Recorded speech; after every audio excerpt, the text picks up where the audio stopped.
Hey guys, layout update time. I'm gonna go over a few little things I've been working on over here since the last layout update. Getting a bunch of little stuff done and some weathering, and then also started to work on my Sanford & Son salvage yard. But we're gonna start over here in the yard. You can see our rust on our GP38-2, our little patched guy right here. Let me tilt that over so you can see that better. It's not done yet. Not quite liking exactly how it's looking, but you know, I got inspired. I was looking at some rail fanning videos and I saw a nice kind of rusted up locomotive, you know, like it had some whatever, heat damage, fire damage maybe over there in the engine compartment, and kind of cooked some of the paint right there. So that's what I started doing on that one there. Also, like I said, a bunch of little things, like my sanding tower here actually has the hose kind of coming out here. Still got to kind of, I think I'm going to trim the end part over there. We'll see. I actually went through all my little model kits and found that laying in a drawer someplace. So figured I'd throw that on there. All right, let's head interior of the layout over here. We'll keep on taking a look at some of the little changes. Still have yet to get my tortoise for this turnout over here, which is going to get moved out over to this section, and then got to kind of redo these tracks, you know, to even up, or not even up, what do you call it, kind of shallow up the curve right there. So these tracks will kind of get moved out a little bit that way, I think. But I'm kind of dealing with that stupid turnout as I go. Now let's head over here. Like I said, I've been doing a lot of weathering. You know, you get in the mood, you get inspired or something like that. I see something on a video or I see somebody else doing some weathering. So I weathered up 2 boxcars, or I should say I did half of each boxcar. So this is one of them.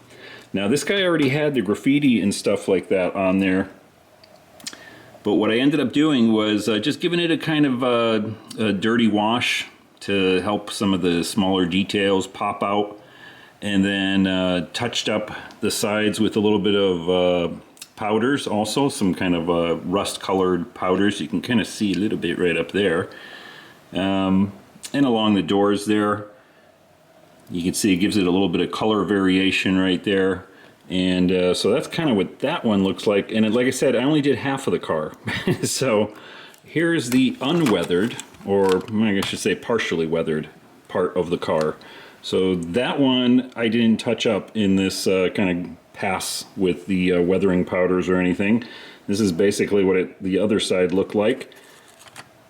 And then once we do the pin wash, or you know, kind of the excuse me, the dark colored wash on it, you can see, especially on the doors right there, kind of stands out a little bit nicer. So I'm gonna put that one down.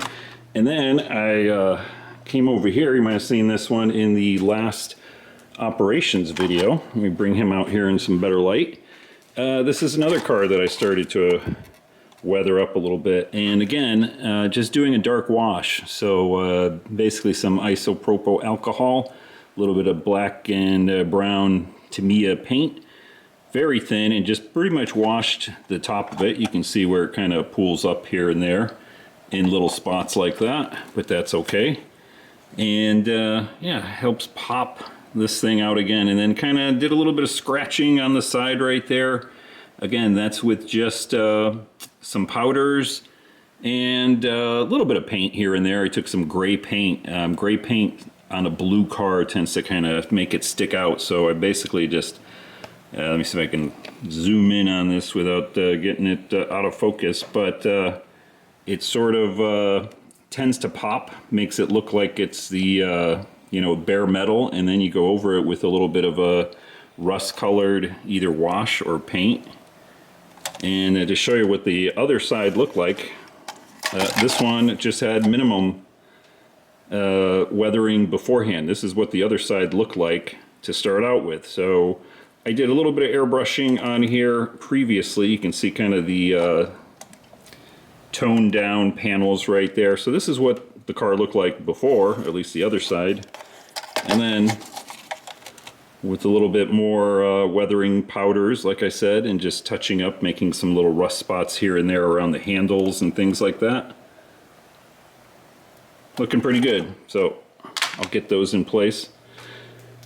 after the video here. So, you know, I've been wanting to do my Sanford and Sons salvage yard over here, right? And I've just kind of been on hold for it for a while here. Had some junk piles here, which somebody mentioned that, you know, they're just what do you call it? I don't know, plaster, whatever they make them out of, resin of some sort, and they're usually just this puke brown. They look like dog poop or something. Somebody mentioned that, and I was like, yeah, you know what? I'm sick of looking at that. So I just started kind of touching it up here and there, painting some of the barrels in there, throwing down some, again, a dark colored wash just to get some of the details to pop out of it, and a little bit of blue paint, a little bit of red paint here and there on certain barrels and pieces of metal and things like that. Same thing with my other one right here. It looks all right for right now. So just first pass on it just to get it not to look like a pile of dog poop, I guess. Anyway, and then the biggest thing here was my fencing. So if we take a look at the inside here, I wanted to do a fence around the salvage yard, and I've been looking at prototype locations, you know, in Southern California, and you know, kind of what they look like. A lot of them are fenced off, and the fences are actually covered in like either green or blue tarp or whatever, you know, just so you kind of can't see inside from the street level. I'll get to this part right here in a second, but again, this fence here and the gate over there, you can get a better view from it here, is again made out of my chicken wire garden fencing that you get at your local hardware store, big box hardware store. I go to Lowe's here, and then a little bit of I forgot what it's called, this sort of stuff you get from like a fabric store. It's the stuff they make, you know, like wedding veils out of, and you can get a roll of it, and then I just cut it, super glue it onto the actual piece of chicken fencing, I'm going to call it. And then actually these little blue pieces here, this tarp right here kind of thing, that is just plastic bags that you pick dog poop up with. So I have a dog, obviously, Benjamin, and I have doggy poop bags. And so I just took some and kind of cut them and just super glued them onto this side right here. Did a little bit of graffiti here on them. And yeah, looking real nice. You know, same thing with the fencing over here. I didn't put a blue tarp on that end right there because I think I'm going to do a fence that goes out this way and then around to the other side right here. So there'll be another gate part right here where the crews, when they come in, have to open it up and you know, unlock it, open it up to get the cars in and out. We'll see. I might kind of do something like maybe jink it out this way and go along that way. Something like that, but yeah, pretty nice there. And then the barbed wire, concertina wire, razor wire, whatever you want to call it, at the top. Just take jewelry wire, that's what that is. I get that from like Michael's, if you go to the jewelry making section.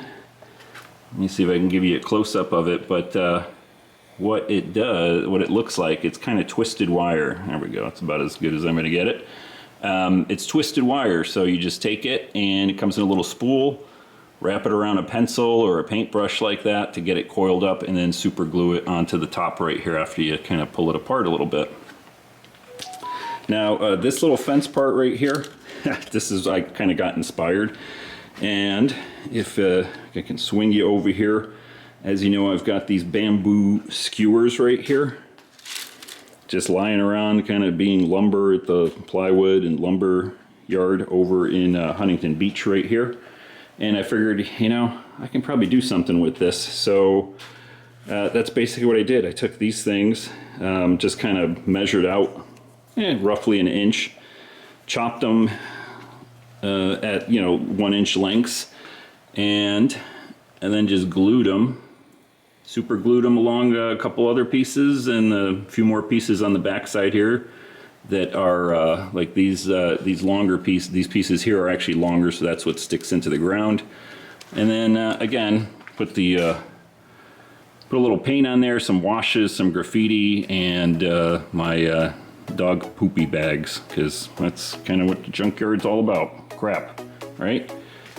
Anyway, I think that's about it. Just doing little things like that around the yard here. I'm hoping to get like at least a one building in here, you know, because again, the way my philosophy is, we're just seeing one little part of the scrap yard right here, right? The rest of it is out over here, someplace in the aisle. So we're only seeing a little tiny portion of it right here, where they load and offload some of the gondolas and other cars that come in there. Anyway, guys, that's it for now. Hope you liked that update, and I'll see you in the next operations video. Don't forget to hit the thumbs up button, hit the subscribe button if you're not subscribed, and the bell button to get notified here when I post new videos. You know all that stuff. I gotta keep saying it because a lot of people don't subscribe and they might miss something. All right, guys, until next time, have a good one, and like I said, I'll see you in the next ops video. I gotta get these cars somewhere. All right, bye.